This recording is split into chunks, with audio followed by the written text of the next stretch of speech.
Hey guys, it's Scott with Scottie B Cards, and in this video I want to discuss players that are underperforming and what's going to happen to their baseball cards.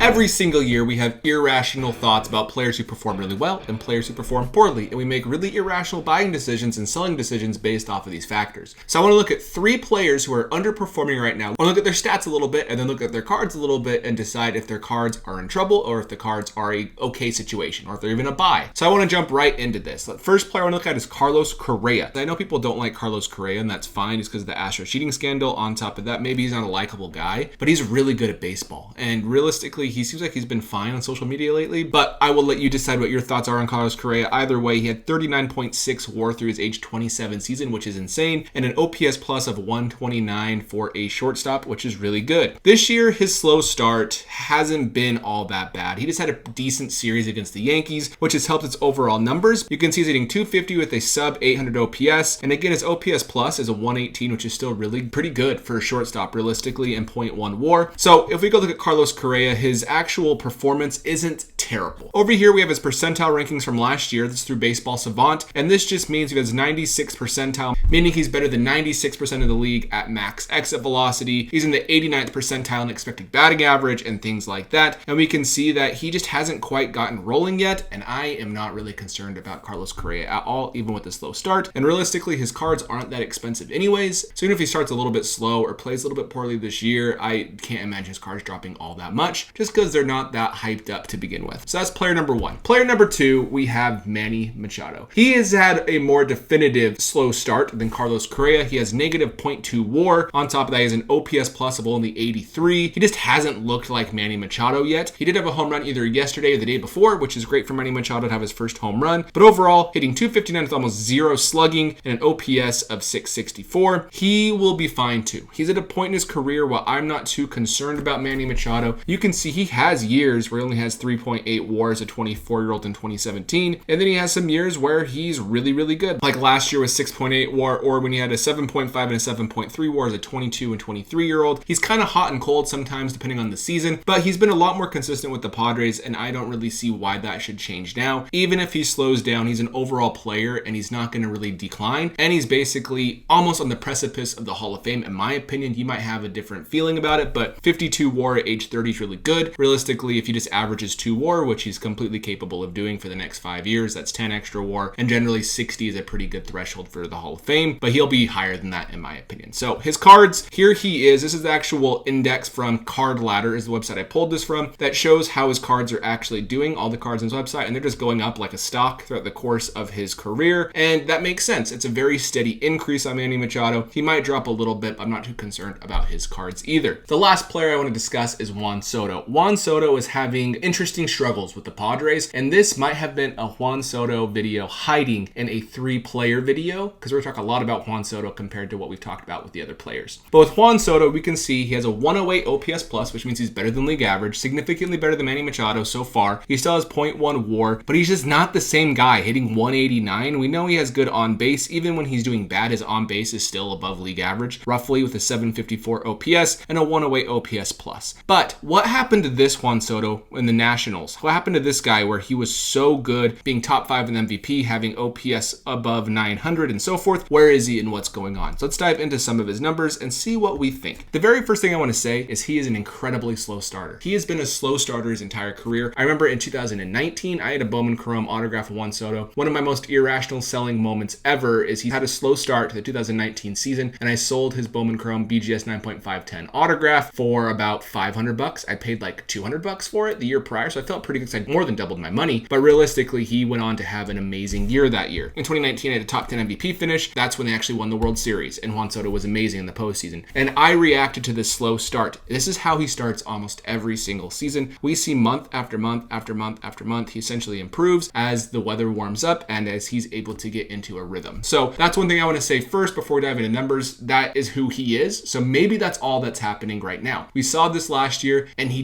didn't really bounce back in the second half, probably because he was traded to the Padres and he struggles with the Padres, and we'll talk about why. But I do want to show a couple of things first. His percentile rankings from the last 2 years are still really good. His sprint speed dropped, which is surprising. It dropped that much because he still was only 23 last year. One more note, Juan Soto was only 24 with over 23 WAR. That's really, really hard to do for a baseball player. Adley Rutschman is 24. I think he's actually older than Juan Soto right now, and Juan Soto already has 5 years in the big leagues, and that's how a player becomes a Hall of Famer, is by debuting early to accumulate the needed stats with multiple top 10 MVP finishes. But either way, you can see he was amazing in 2021. 2022, he struggled a little bit with the Padres. His defense was literally the worst in baseball according to outs above average. He was in the bottom 1 percentile. I think he was like a bottom 3 defender in baseball. His jump is poor, his sprint speed was poor, his arm strength was poor, and so forth. His jump has gotten significantly better over in left field. He's still below average defensively, but you can see even when he's not doing well, he's swinging and missing more, but he's still much better than league average. 50% is league average. He's almost above on every single thing. He's playing bad, and that's what his percentile rankings look like. Once he gets into a groove, they'll look even better than that. One thing I want to say about Juan Soto is a career on base percentage of .422, which is insane, meaning he gets on base about 42% of the time. So even if he has a lower batting average, even if the slugging's not quite there, that is why Juan Soto's floor is higher compared to other players, is because he's able to get on base. Most young players are free swingers. They have a high whiff rate, and on top of that, they chase out of the strike zone. Juan Soto controls the strike zone really well. As of right now, he leads all big leaguers in on-base percentage across all Major League Baseball of all active players. He's number 1 of any players had more than 4 years experience in Major League Baseball.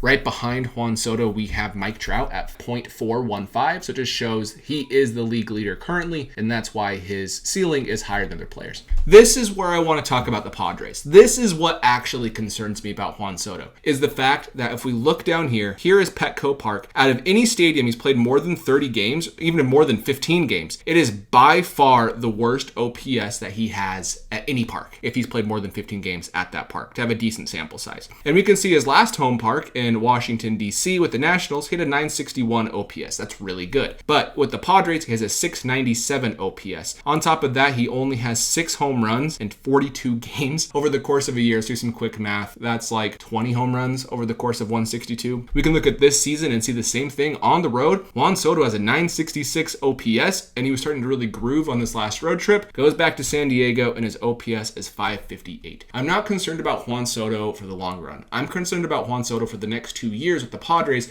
just not picking up the ball off the batter's eye possibly in San Diego. I don't know what it is, but that was my concern when he got traded to the Padres, is that was not a park he really played well in. On top of that, if we look at other parks in his division, we can see at San Francisco, he plays really poorly. It's actually, if he has more than 10 games played in one location, the worst stadium he has. Look at Dodger Stadium, he plays poorly there. Colorado does pretty well, which makes sense. And then Arizona, also in the bottom half. That was also a concern. If you look at the top, we see Atlanta, we see Philly, we see the Mets is basically his best park that he's had a decent amount of games at. So that's also what concerns me, is the division he plays in. He is still in a historical pace. I want to point that out. So let's say he's able to figure out Petco, and he can have an 800 to 900 OPS at home and then a 950 OPS on the road. He's going to have 5 to 6 WAR. Last year, in his disappointing season, he still had around 6 WAR. So he was not bad. He just wasn't Juan Soto. And that's the thing. We're paying a lot of money. Like, we'll look at his cards in just a second. We're paying big money for Juan Soto. But if we look at his similar batters through age 23, this is what I just pulled up just barely because he's just started his age 24 season. Bryce Harper, Frank Robinson, Mickey Mantle, Andrew Jones, Juan Gonzalez, Miguel Cabrera, Jose Canseco, Hank Aaron, Justin Upton. That's pretty good company. His most similar by ages, age 23 is Bryce Harper, age 22 is Mike Trout, age 21 is Frank Robinson. And you might say, who's Tony Conigliaro? He was amazing. He actually got hit in the face around age 22 and was out of baseball because he got hit in the face and was never the same. Either way, he plays well, and I'm not too concerned about him personally. In the next 2 years, he might not be as good, but once he leaves to a different team, potentially, if he doesn't sign an extension, that should all level out. But let's look at his cards. His Bowman Chrome Autograph PSA 10 base card, and there's a lot of them, 263. It's not like ultra rare. It still goes for about $3,600, and we can see it is very much off of the high, about where it was in 2020 as well. For that purpose, I don't want to spoil it. He basically has one of the most expensive Bowman Chrome autographs on the market, and all of his cards are basically the most expensive on the market because we were used to the Juan Soto prior to San Diego. And we can see this is his index like we saw with Manny Machado. This is his first real drop. It doesn't mean he's always going to drop. He could go right back up like we saw with Manny Machado's graph. He had drops and spikes, drops and spikes. It goes up just like a traditional stock. I'm not saying cards are stocks, but you get what I'm saying. They usually go up and down based off of performance. Let's compare him to other players' Bowman Chrome autographs. The green line is Mookie Betts. The purple line is Ronald Acuna Jr. The blue line is is Juan Soto, and the orange line is Aaron Judge. I did not put Mike Trout or Shohei Ohtani on here, just not to skew the data. But we can see Mookie is only worth around 1,600. And then we have Acuna at 2,500, Judge at 3,000, and Soto at 3,500. So he has a Bowman Chrome autograph worth more than anybody in Major League Baseball history so far, not named Mike Trout, Shohei Ohtani, or Albert Pujols.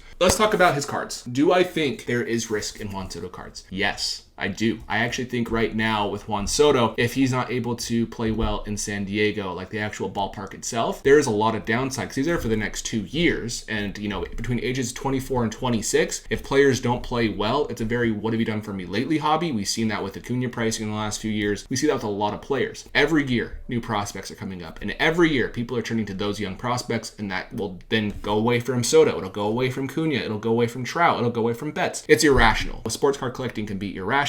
So I am a little bit concerned about Soto. I did just buy a really rare Juan Soto rookie card. It was his red ink Rowan autograph. I paid top dollar market price for it. And so if it drops, I'm still confident in him as a player. I think in the long run, he'll be just fine, but I think there is going to be some volatility. If you believe in Juan Soto over the next few months, if he does slow down, it could be a buying opportunity. If you don't believe in Juan Soto, maybe you sell. I don't know. I'm not here to tell you what to do with your cards because I've been wrong on Juan Soto before, like I've already mentioned, but I still believe in the guy. It's just interesting to look at the numbers and see why isn't he hitting in San Diego. I don't have all those answers. Other than that, let me in the comments below if you believe in Juan Soto, Carlos Correa, or Manny Machado, and I will see you in the next video.